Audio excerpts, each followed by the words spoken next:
అక్కడే ఆపినాడు అన్నట్టు. ఈ విషయమే నువ్వు మాట్లాడారు, ఈ విషయమే మాట్లాడు. 2:33 అయిపోయింది. నిజంగా ఇది అవసరమా? ఎందుకనంటే మాకు నేర్పించింది ఏంటంటే పరిస్థితులను బట్టి వాక్యం ఎప్పుడు చెప్పొద్దు. దేవుడు ఏది చెప్తే అదే చెప్పాలి. దేవుడు ఏమి చెప్పమంటే అదే చెప్పాలి. పరిస్థితులను చూసి ఎవరినో మనసులో పెట్టుకొని వాళ్ళని తిట్టాలి కాబట్టి ఇప్పుడు ప్రసంగం చేస్తా, అటువంటిది కరెక్ట్ కాదు. మాకు అది నేర్పించలేదు మా గురువులు.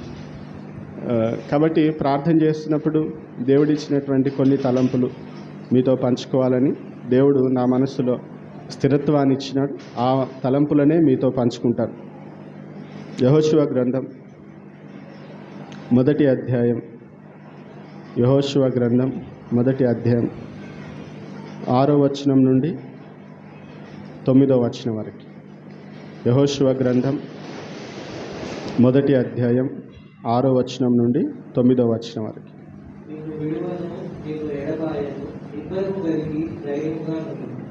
వారికిచ్చదని నేను వారి పితరులతో ప్రమాణం చేసిన ఈ దేశమును నిశ్చయముగా నీవు ఈ ప్రజల స్వాధీనం చేసెను.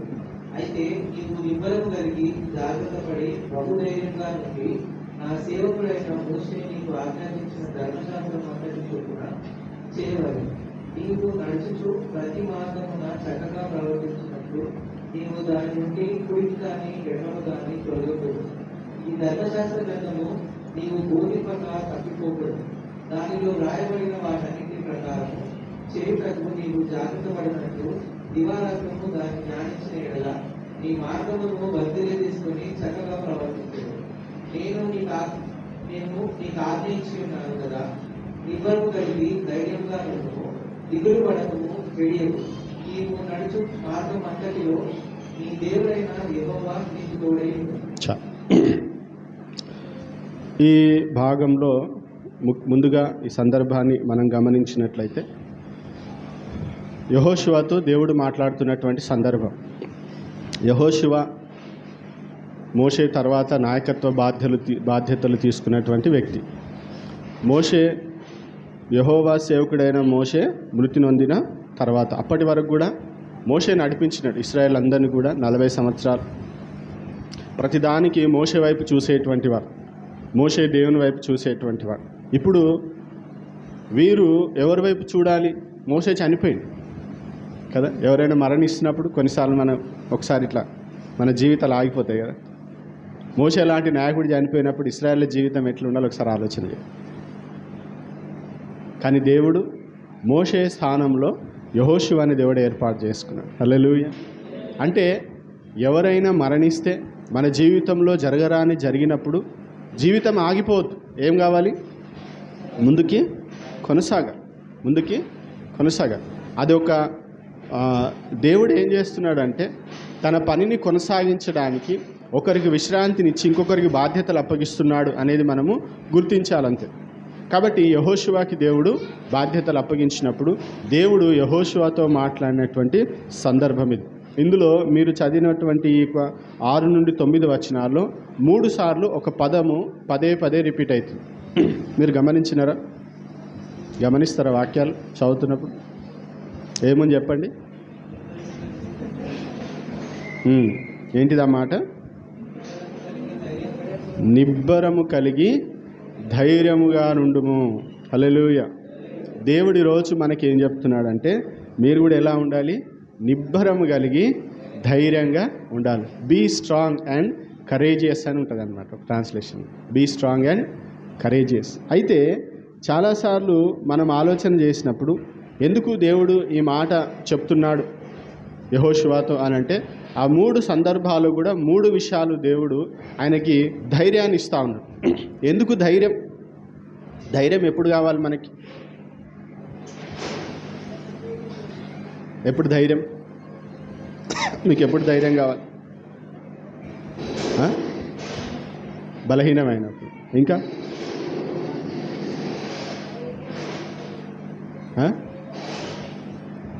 ధైర్యం కోల్పోయినప్పుడు. ధైర్యం అంటే ఏంటిది అసలు? కరేజ్ అంటే ఏంటి? మీరందరు ధైర్యవంతులేనా? నేను ధైర్యవంతుడని ఒక్కరు కూడా చెప్పలేరా?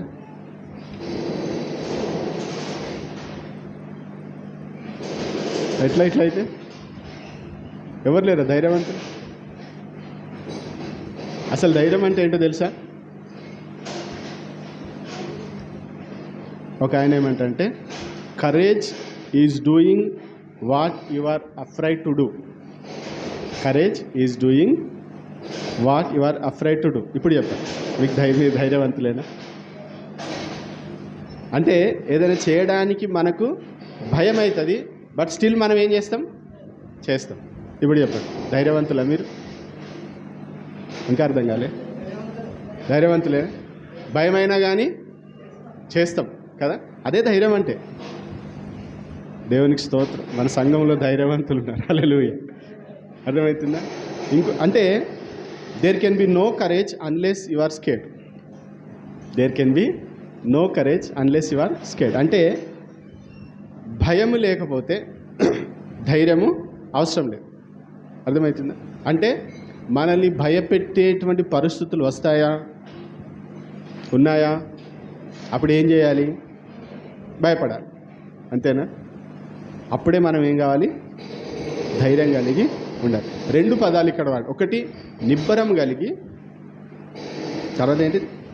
ధైర్యంగా ఉండాలి. ఈ మాట బాగా గుర్తుపెట్టుకోండి ఈరోజు. నిబ్బరం కలిగి, the be strong and courageous. దేవుడు మన నుండి ఏం ఆశిస్తున్నాడంటే మనం నిబ్బరం కలిగి ఉండాలి, మనం స్ట్రాంగ్గా ఉండాలి. మనం వీక్గా ఉంటే మనం దేవుని కొరకు జీవించలేం, దేవుని కొరకు సాక్షులంగా మనము బ్రతకలేము. We have to be strong. ప్రతి పరిస్థితులను కూడా చలించకుండా. మనం ఒక పాట పాడినాం కదా, అవునా? చేనిలోని పైరు చేతికి రాకుండా, ఫలములన్నీ రాలిపోయిన, సిరి సంపదలని దూరమైన, నేను చలించనులే. చలించని వాడు స్ట్రాంగ్గా ఉన్నట్టు. అర్థమవుతుందా? నువ్వు స్ట్రాంగ్ అని ఎప్పుడు చెప్తామనంటే నువ్వు చలించకుండా ఉన్నప్పుడు నువ్వు స్ట్రాంగ్ అన్నట్టు. నువ్వు చలిస్తున్నావు. అర్థమవుతుందా? మీరు అనొచ్చు మనం ఏమైనా బండలమా రాళ్ళమనేది కాదు ఇక్కడ పాయింట్. మన మానసిక స్థితి ఎట్లుండాలంటే మనం స్ట్రాంగ్గా ఉండాలి, మనం నిబ్బరము కలిగి ఉండాలి.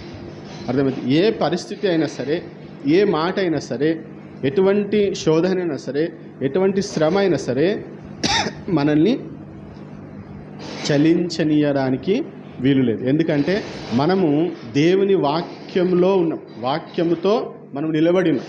మనం ఎప్పుడు చలిస్తాం అంటే ఎప్పుడు మనం డిస్టర్బ్ అయిపోతాం తెలుసా? వాక్యము మన హృదయంలో లేనప్పుడు, వాక్యం బలంగా మనకు తెలియనప్పుడు, మనకు అవగాహన లేనప్పుడు, మనకు అర్థం కానప్పుడు మనం అంతం కూడా షార్టెడ్ అంటారు కదా ఇంగ్లీష్లో, మొత్తం చిందరవందర అయిపోతాం అన్నమాట. అసలు ఏం జరుగుతుంది అన్నట్టుగా. కానీ దేవుడు మనకేం చెప్తున్నాడంటే ఈరోజు మనం స్ట్రాంగ్గా ఉండాలి. అన్ని పరిస్థితులలో మనం ఎలా ఉండాలి? స్ట్రాంగ్గా ఉండాలి. ఇంకోటి ధైర్యంగా ఉండాలి. అంటే రానున్న దినాలలో మీకేం కావాలి?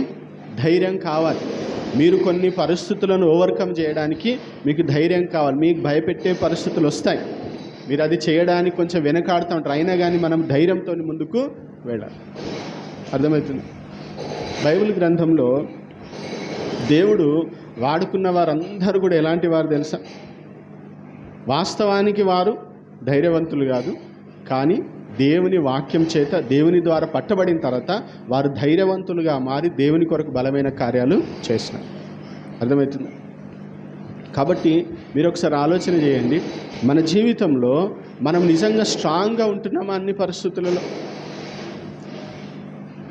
మనం ధైర్యంగా ఉంటున్నామా? భయపెట్టే పరిస్థితులు వచ్చినప్పుడు నిజంగా మనం భయపడిపోతున్నామా? అయ్యో ఏమైపోతుందని. యెహోషువ యొక్క జీవితంలో ఆయన ఇంకా వాస్తవం చెప్పాలంటే ఆయన నాయకత్వం ఇంకా ఆరంభించబడలేదు. దానికంటే ముందే దేవుడు ఆయనకి ఏం చేస్తున్నాడు? అభయమిస్తూ ఉన్నాడు. యెహోషువ నువ్వు నిబ్బరం కలిగి ధైర్యంగా ఉండని 3 విషయాలు చెప్తున్నాడు. ఒకసారి చూడండి అవి ఏంటి అనేది. ఎందుకు దేవుడు ఆయనని ధైర్యంగా ఉండి నిబ్బరం కలిగి ధైర్యంగా ఉండమని దేవుడు ఎందుకు చెప్తున్నాడు ఒకసారి చూడండి. 6వ వచనం, మళ్ళీ ఒకసారి 6వ వచనం చదువుదాం.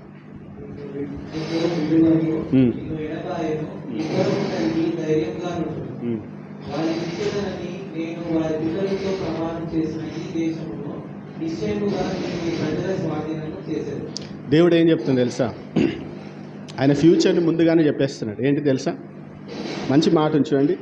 నేను వారి పితరులతో ప్రమాణం చేసిన ఈ దేశమును నిశ్చయముగా నీవు ఈ ప్రజల స్వాధీనం చేస్తావు. ఏమంటున్నాడు దేవుడు?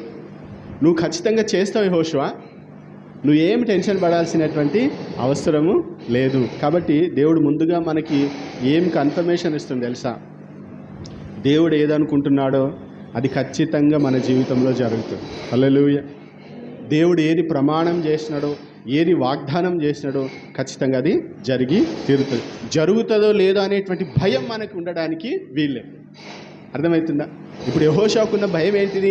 ఇప్పుడు ఇంత గొప్ప బాధ్యత భారం నా మీద దేవుడు పెట్టిండు కదా, నేను వారిని ఆ ప్రాంతం అంతటి స్వాధీనపరచగలనా లేదా అనేటువంటి భయము యెహోషువలో ఉంది. దేవుడు అంటున్నాడు, నువ్వు భయపడకు, నువ్వు ఖచ్చితంగా ఏం చేస్తావు తెలుసా? నీ ప్రజలని విజయంలోకి నడిపిస్తావు. హల్లెలూయా. కాబట్టి దేవుని బిడ్డలారా, మీరు ఒకసారి ఆలోచన చేయండి. దేవుడు మనతో ఏదైతే ప్రమాణం చేసినాడో, ఏదైతే మన జీవితంలో దేవుడు చేయాలనుకున్నాడో అది ఖచ్చితంగా జరిగి తీరుతుంది. మీరు దాని గురించి మీరు భయపడాల్సినటువంటి అవసరము లేదు. మీరు చేయాల్సింది ఏం తెలుసా? మీరు నిబ్బరం కలిగి ధైర్యంగా ఉండాలి. అది మనం చూడాలి. అర్థమైతే దేవుడు ఏదైతే మన జీవితంలో ప్రమాణం చేసిండో అది నెరవేర్చడం మనం చూడాలనంటే మనకి ధైర్యంగా మనము ఆ సమయంలో నిలబడాలి. మీరు యెహోషువ గురించి మీరు ఆలోచించినప్పుడు నిజంగా ఆయన చాలా యుద్ధాలు చేసిన కదా. మోషే అన్ని యుద్ధాలు చేయలేదు, కానీ మోషే కంటే యెహోషువ చాలా యుద్ధాలు చేసింది. అఫ్కోర్స్ మోషే టైంలో యుద్ధం చేయాల్సిన పరిస్థితులు రాలేవు, ఒక 2-3 జరిగితే కానీ యెహోషువ నాయకత్వంలో అన్ని యుద్ధాలు.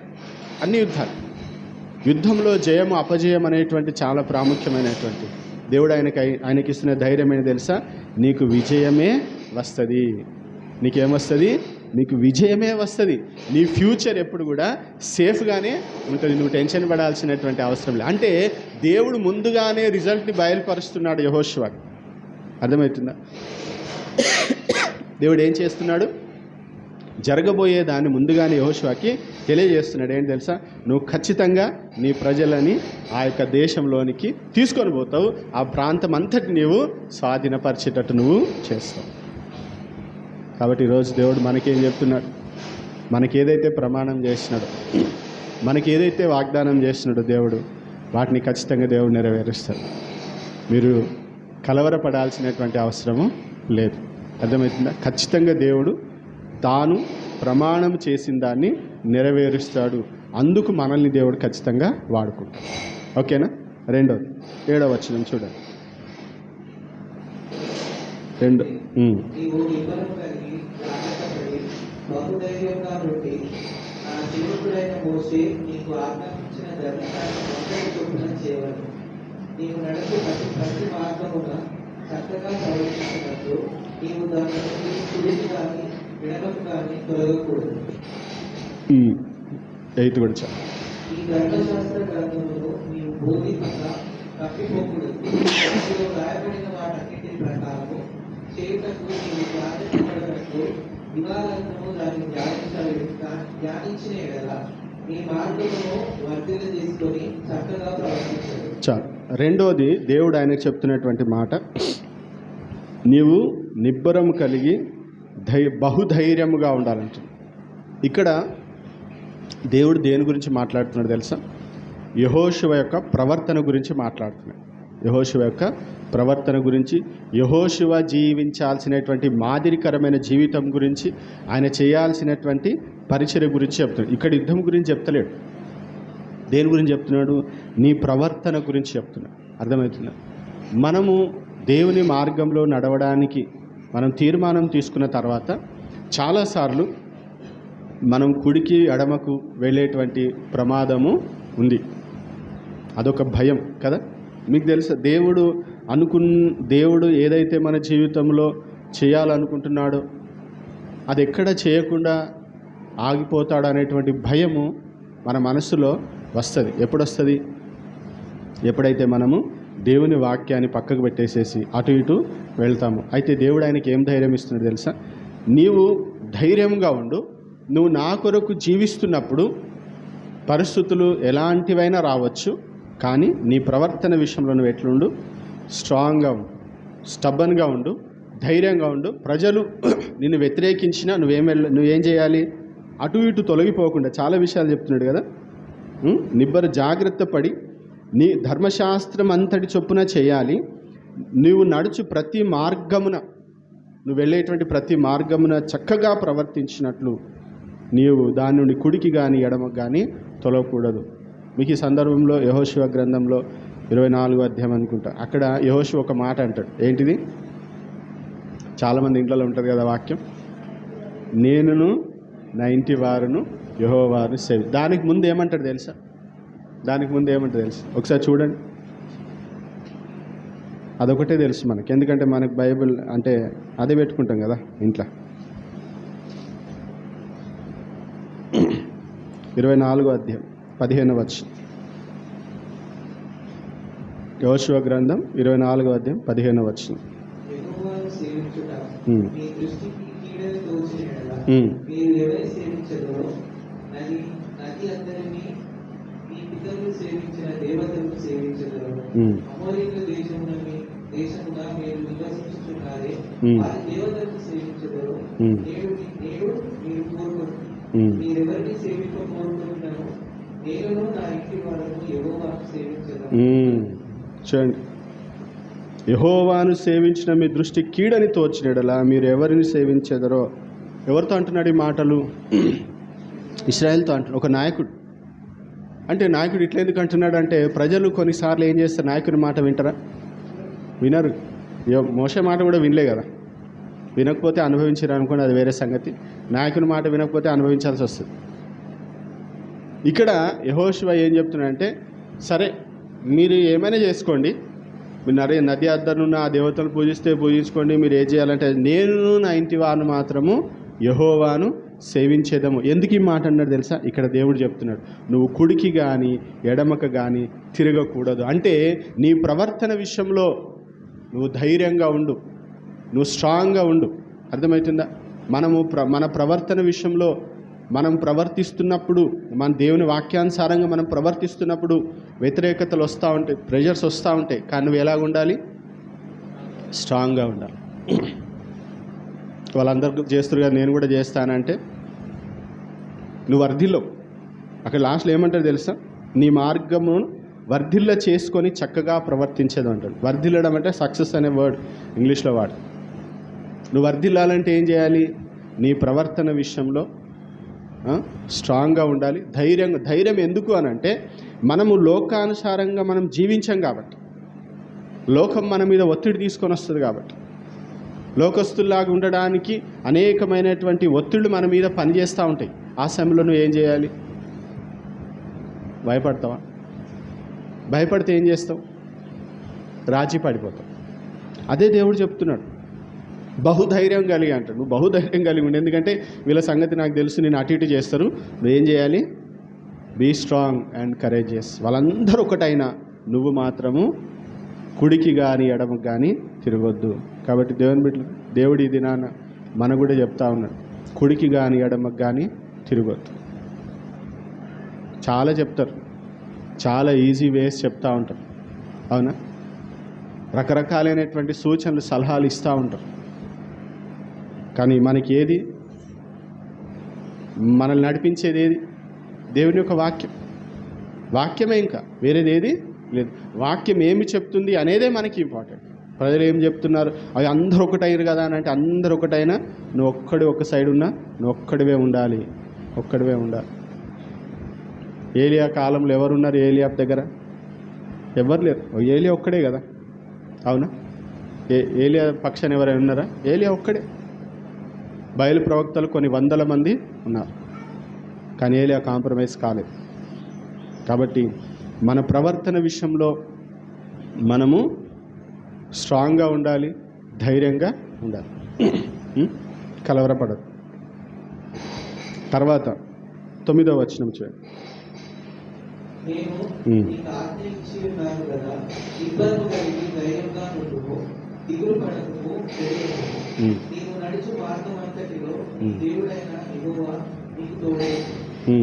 దేవుడు ఇక్కడ ఇంకొక మాట ఏం చెప్తుంది తెలుసా? ఇంగ్లీష్లో మంచిగా ఉంటుంది, your God is with you wear ever you go. నువ్వు ఎక్కడికి వెళ్ళినా నేను నీతో ఉంటా. కాబట్టి నువ్వు ఎలా ఉండు? నిబ్బరం కలిగి ధైర్యంగా ఉండాలి. అర్థమవుతుంది? అంటే నువ్వు ఎక్కడికైనా వెళ్ళు, ఏ పని అయినా చెయ్యి. ఏం చెప్తున్నాడు దేవుడు? నేను నీకు తోడుగా ఉంటా. కాబట్టి నువ్వు ఎట్లా ఉండాలి? దేవుడు నీకు తోడుగా ఉన్నప్పుడు ఇంకా నువ్వు ఎట్లా ఉండాలి ఒకసారి ఆలోచన చేయి. దేవుడే అంటున్నాడు, నేను నీకు తోడుగా ఉంటాను కాబట్టి నువ్వు నడుచు మార్గం అంతటిలో నీ దేవుడైన యెహోవా నీకు తోడై ఉంది. ఖచ్చితంగా చెప్తున్నాడు దేవుడు యెహోషువతో, నువ్వు ఎక్కడికి వెళితే అక్కడ నేను కూడా నీతో ఉంటా. అర్థమవుతుందా? నువ్వు గాఢాంధకార లోయలో సంచరిస్తే అక్కడ నేను ఉంటా. నువ్వు అరణ్యంలో ఉంటే అక్కడ నేను ఉంటా. నువ్వు అగ్నిలో ఉంటే అక్కడ నేను ఉంటా. ఇంకా నువ్వు ఎందుకు దిగులు పడేది? అర్థమవుతుందా? అంటే మన ఫ్యూచర్ మనం ఎక్కడ పోతాం మనకు తెలుసా? కానీ ఒకటి తెలుసు, ఏంటి తెలుసా? మనం ఎక్కడికి పోయినా ఆ దేవుడు మనతో ఉంటాడు. అర్థమవుతుందా? మనం ఎక్కడికి పోయినా దేవుడు మనతో ఉంటాడు. దేవుడు మనతో ఉన్న తర్వాత మనం ఎక్కడ పోతే ఏంది అని అనిపిస్తుంది నాకు. అంతేనా? ఎక్కడికి వెళితే ఏముంది? దేవుడు మనకు తోడుగా ఉండడం ఇంపార్టెంట్ కదా. అవునా? కీర్తనకారుడు ఏమంటాడు? గాఢాంధకార లోయలో నేను సంచరించిన ఏ అపాయమునకు నేను భయపడను. ఎందుకు భయపడా? నా దేవుడు నాకు తోడుగా ఉన్నాడు. హల్లెలూయా. దేవుడు నాకు తోడుగా ఉన్నప్పుడు నేను ఎందుకు భయపడాలి? దేవుడు నాతో ఉన్నాడనేటువంటి అనుభవం నాకున్నప్పుడు, దేవుడు నాతో ఉన్నాడనే అనుభూతి నాతో ఉన్నప్పుడు ఇంకా నేను దేనికి భయపడతా? ఎవరికి భయపడతా? ఈరోజు నిజంగా మనం రేపు ఏం జరుగుతుందో అర్థమవుతుందా? అక్కడ పోతే ఏమవుతుందో, ఇక్కడ పోతే ఏమవుతుంది అనేటువంటి ఆలోచనలు మన మధ్యలోకి వస్తూ ఉంటే దేవుడు యెహోషువతో చెప్పినట్టుగా మనతో చెప్తున్నాడు, మీరు ఎక్కడికి వెళ్ళండి, నేను మీకు తోడుగా ఉంటా. మీరు ఎలా ఉండాలి? మీ దేవుడు కోరుకునేది ఒకటే, మనము స్ట్రాంగ్గా ఉండాలి, ధైర్యంగా ఉండాలి. మనం భయపడదు, పరిస్థితులను చూసి భయపడొద్దు, కుమిలిపోవద్దు, కృంగిపోవద్దు అని దేవుని వాక్యం సెలవిస్తాం. శ్రమ దినమున కృంగిన ఎడల నీవు, తెలుసా ఈ మాట? కరెక్ట్ చెప్తాను. శ్రమ దినమున నీవు కృంగిన ఎడల నువ్వు చేత కాదంటే మనకు బాగా కోపం వస్తుంది. కానీ నిజంగా మనం చేత కాని వాళ్ళగానే ఉంటున్నాం చాలాసార్లు. కృంగిపోతున్నాం కదా. శ్రమ వచ్చేసరికి మనము కృంగిపోతున్నాం. ఏమైపోతుందని అంటే ఆ సమయానికి దేవుడు ఏమైనా కంట్రోల్ తప్పిండా? దేవుని ఆధీనంలో నుండి అయితే ఏదైనా వెళ్ళిపోయిందా? ఏం వెళ్ళిపోవాలి. అన్నీ దేవుని చేతిలోనే ఉన్నాయి. అన్ని పరిస్థితులు దేవుని చేతిలోనే ఉన్నాయి. అందరి వ్యక్తులు దేవుని చేతిలో ఉన్నాయి. అందరి భవిష్యత్తు కూడా దేవుని చేతిలోనే ఉంది. కాబట్టి దేవుని బిడ్డలారా, మీరు ఎక్కడికి వెళ్ళినా దేవుడు మీకు తోడుగా ఉంటాడు. దేవుడు మనకు తోడుగా ఉంటాడు. కాబట్టి we should be strong and courageous. ధైర్యం ఉండాలి. దేనికి మనము భయపడదు. ఏ పరిస్థితి వచ్చినా మనతో ఉన్నది ఎవరు అనేది మాత్రం మనం మర్చిపోదు. మనతో సర్వశక్తిమంతుడైన దేవుడు మనతో ఉన్నాడు. ఆయన మనల్ని నడిపిస్తాడు, ఆయన మనల్ని గెలిపిస్తాడు, ఆయన మనకి సఫలత ఇస్తాడు. అదే యెహోషువతో దేవుడు చెప్తున్నాడు. అంటే ఆయన ముందు ఒక పెద్ద టాస్క్ ఉంది. దేవుడు ఆయనకు ధైర్యం ఇచ్చి, అభయం ఇచ్చి ఆయన ముందుకి నడిపిస్తూ ఉన్నాడు. కాబట్టి ఈరోజు దేవుని బిడ్డలమైన మనందరితో దేవుడు మాట్లాడుతున్నటువంటి మాట, బీ స్ట్రాంగ్ అండ్ కరేజియస్. నిబ్బరం కలిగి ధైర్యంగా ఉండండి. దేవుడు మనకు తోడుగా ఉంటాడు. ఆయన చేసిన ప్రతి ప్రమాణం, ప్రతి వాగ్దానం ఖచ్చితంగా దేవుడు నెరవేరుస్తాడు. మన ప్రవర్తన విషయంలో కూడా మనం ఎలా ఉండాలి? ధైర్యం కలిగి, నిబ్బరం కలిగి ధైర్యంగా ఉండాలి. కలవరపడద్దు. అర్థమైతే అటు ఇటు తిరగొద్దు. కొన్నిసార్లు మన డిస్ట్రాక్షన్స్ వస్తూ ఉంటాయి కదా, మనల్ని ఆకర్షిస్తూ ఉంటాయి. అటుపో ఇటుపో, అటు దుంకి ఇటు దుంకని, ఎటు దుంకదు. మనం చక్కగా వెళ్ళాలి. దేవుడు ఏర్పాటు చేసిన మార్గంలోనే మనము నడవాలి. అలాగే దేవుడు అంటున్నాడు, మీరు ఎక్కడికి వెళితే అక్కడ నేను మీతో కూడా ఉంటాను. చాలు కదా, నాకు అనిపిస్తే చాలు. నేను ఎక్కడ పోతే అక్కడ దేవుడు ఉంటా అంటున్నాడు. నువ్వు ఎక్కడికైనా తీసుకెళ్ళు. ఎందుకంటే దేవుడు మనతో ఉంటే మనకు ఫైనల్గా వచ్చేది విజయమే కానీ అపజయము కాదు. ఘనతనే దేవుడు మనకిస్తాడు, హెచ్చింపే దేవుడు మనకిస్తాడు, కానీ అవమానం దేవుడు ఇవ్వడు. ఎందుకంటే మనం హెచ్చించబడ్డము, దేవునికి మహిమ. మనం ఆశీర్వదించబడ్డము కూడా దేవునికి మహిమ. కాబట్టి యెహోషువ గ్రేట్ వారియర్ అంటాం. యెహోషువ జీవితంలో అపజయం ఎరగనటువంటి ఒక వీరుడు అని అంటాం. ఒక హాయి విషయంలో తప్పితే. ఎందుకు? దేవుడు ఆయనకి ఇచ్చినటువంటి వాగ్దానం, దేవుడు ఆయనకి ఇచ్చినటువంటి ధైర్యం. కాబట్టి ఈరోజు మనం అందరం కూడా ఈ మాటలను బట్టి మనం ధైర్యాన్ని పొందుకొని మనం ముందుకు వెళ్దాం. బైబిల్ గ్రంథంలో దేవుడు ఎవరినైనా వాడుకున్నాడు, ఎవరినైనా ఆశీర్వదించినాడంటే వారందరూ కూడా బలహీన సమయంలో స్ట్రాంగ్గా ఉన్నారు, ధైర్యం కలిగి ఉన్నారు. వారు కృంగిపోలే, కృషించిపోలే, కుమిలిపోలే. వారు దేవుని కొరకు నిలబడ్డారు, దేవుని యొక్క కార్యాలు వారు చేశారు. కాబట్టి మనం కూడా దేవుని కార్యాలు చూడాలనంటే ఈ మాటని దయచేసి జ్ఞాపకం పెట్టుకోండి. ఆయన మనతో ఉన్నాడు, నిన్ను విడువను ఎడబాయను. దేవుడే చెప్తున్నాడు ఆ మాట. మనుషులు చెప్తే ఆ మాట మనము నమ్మకడానికి వీలుండదు. ఎందుకంటే అప్పుడే చెప్తారు, కానీ ఫోన్ చేస్తే ఫోన్ ఎత్తారా, ఎక్కువ మాట్లాడితే బ్లాక్ చేస్తారు. దేవుడు అట్లా కాదు. దేవుడు చెప్పినాడంటే నేను విడువను ఎడబాయనంటే ఆయన విడువడు ఎడబాయను. కాబట్టి దేవుడు మనతో ఉన్నప్పుడు, దేవుడు మన పక్షాన ఉన్నప్పుడు, నేను నీకు తోడుగా ఉంటానని దేవుడు ధైర్యం ఇస్తున్నప్పుడు దేన్ని బట్టి కూడా దయచేసి కృంగిపోకండి, కుమిలిపోకండి. దేవుడు తాను అనుకున్నది మన జీవితంలో ఖచ్చితంగా నెరవేరుస్తాడు. అనేకులకు దీవెనకరంగా, ఆశీర్వాదకరంగా దేవుడు మనల్ని నిలబెడతాడు. ప్రార్థన చేసుకుందాం అందరం. ఒక నిమిషం ప్రభు సన్నిధిలో కళ్ళు మూసుకొని